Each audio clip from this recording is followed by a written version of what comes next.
panelo, ang former Presidential Legal Counsel Attorney. Good afternoon, si Radyo Lourdes. Good afternoon. Oo, walang hearing ngayon, attorney ha. Ano ang masasabi nyo sa nagdaang hearing kahapon? Anong Impeachment. gusto mong malaman particular? Oo. Oh, Yes. attorney, as a lawyer, may kabastusan ba? May bastusan ba kahapon?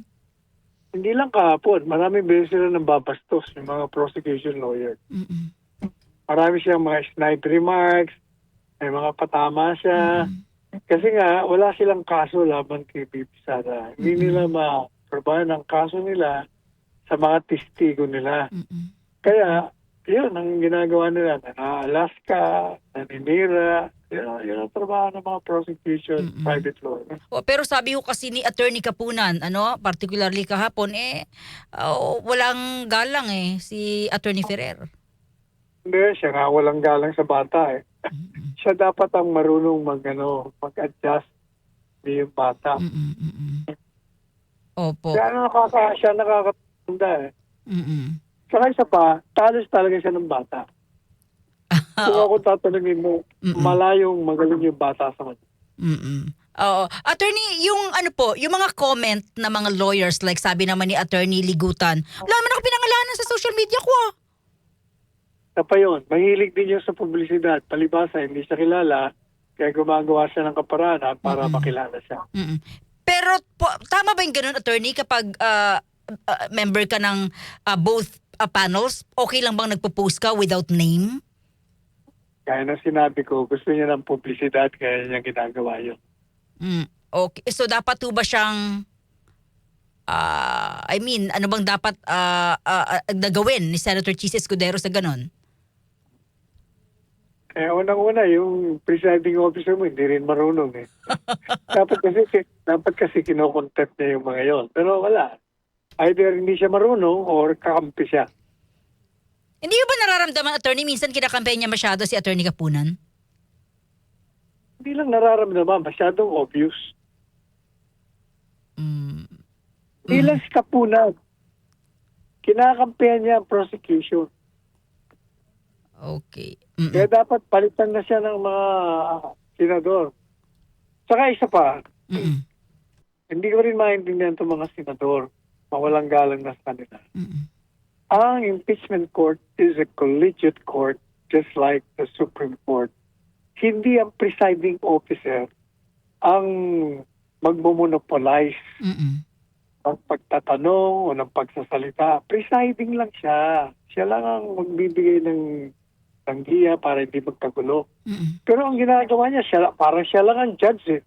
Yung lahat ng mga judges, senators, magsasalita after ng testigo. Hindi pa pwede yun.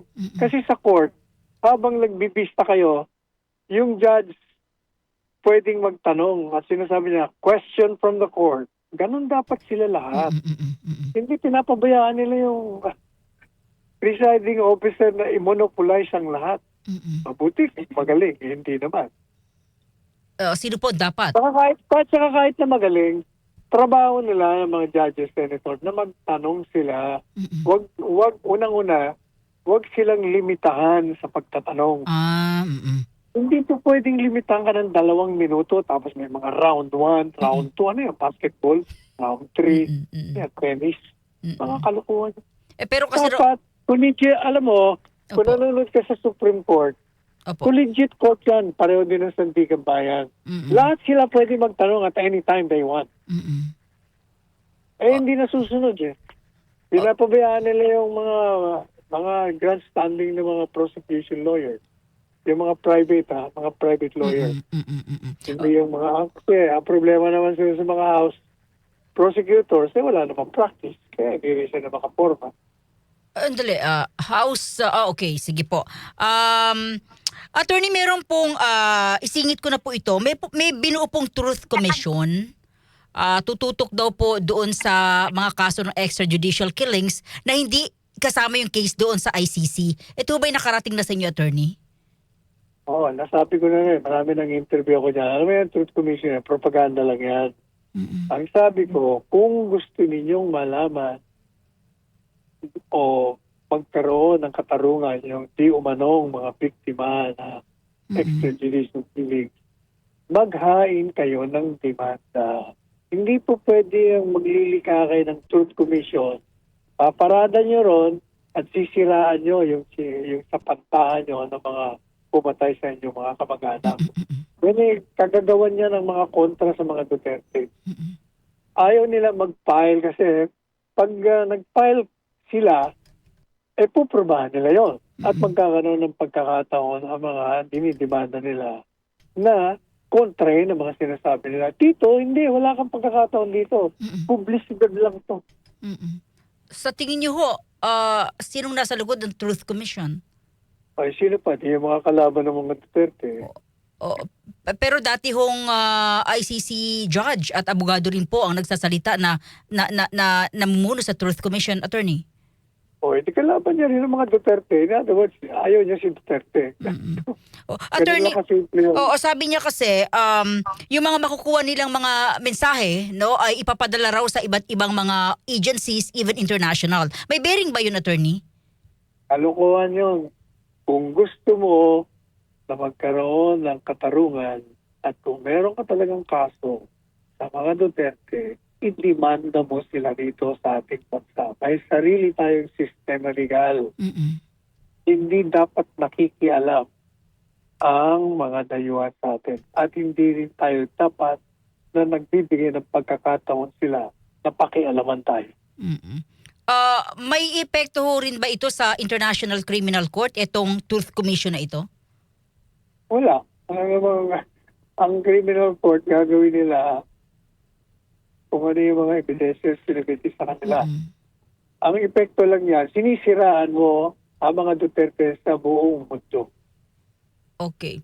Attorney, kumusta ho si Pangulong Duterte? Dapat tanungin mo, yung mga bumibisita, si Inday Sara, yung mga anak niya, hindi kami. Hindi naman namin nabibisita. Ay, hindi kayo... Hanggang labas lang kami, hindi naman pwedeng pumasok sa loob. Attorney, yung nakaraan may kumalat na balita tungkol sa pagkakahuli daw ni Senator Bato de la Rosa. Sa tingin niyo... Chismis. Pero, Chismis lang yun, huwag kang magpapaniwala, ang daming fake news. pero may inilabas po si Attorney Harry Roque na may nagtraidor daw po. Lalo na yun, huwag kang maniniwala doon. Isa pa rin yung fake yun.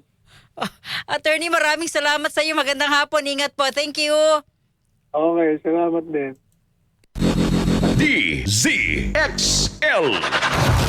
Exclusive. Thank you si Attorney Salvador Panelo, former Presidential Legal Counsel.